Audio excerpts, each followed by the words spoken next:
The Cookie Crisis by Oliver Thomas. Carmen was fast asleep in her bed, having the sweetest dreams, when she got woken by an unusual sound. It did not sound like the freight train rattling by, and it wasn't foxes playing in her garden. Neither was it her daddy snoring loudly. Carmen very quietly tiptoed down the stairs and checked every room, but the sound didn't come from inside the house. She walked to the big doors at the back of her house and peeked into her garden. Was there movement near the flowers?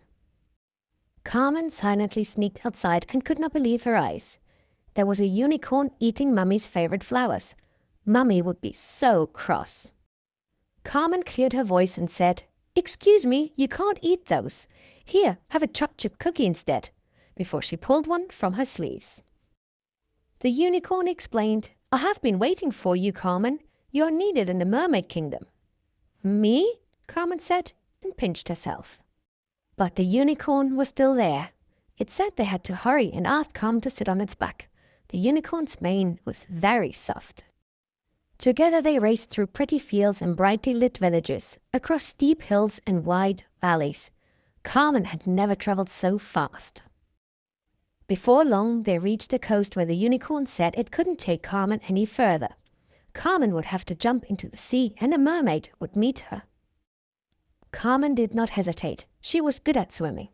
With a brave step, Carmen walked to the edge of the cliff, held her nose, and did her best pencil jump.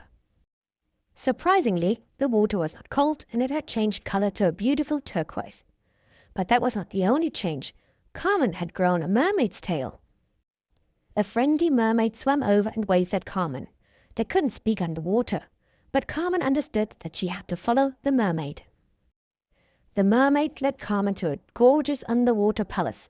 Its walls were made from coral and its roofs were colorful shells. Starfish clung everywhere. The mermaid swam through the gate and Carmen followed. On the other side they changed. They had legs again. "Hello, I'm Pearl," the mermaid said. "I'm glad you came." Pearl led Carmen through the palace and explained, "Our cook, Miss Sharkfin, is poorly and our kingdom has run out of chocolate chip cookies. Can you help us?" Carmen beamed. Making cookies wasn't trouble at all. She sprang into action and directed the lobsters to chop butter and asked the octopus to knead the dough.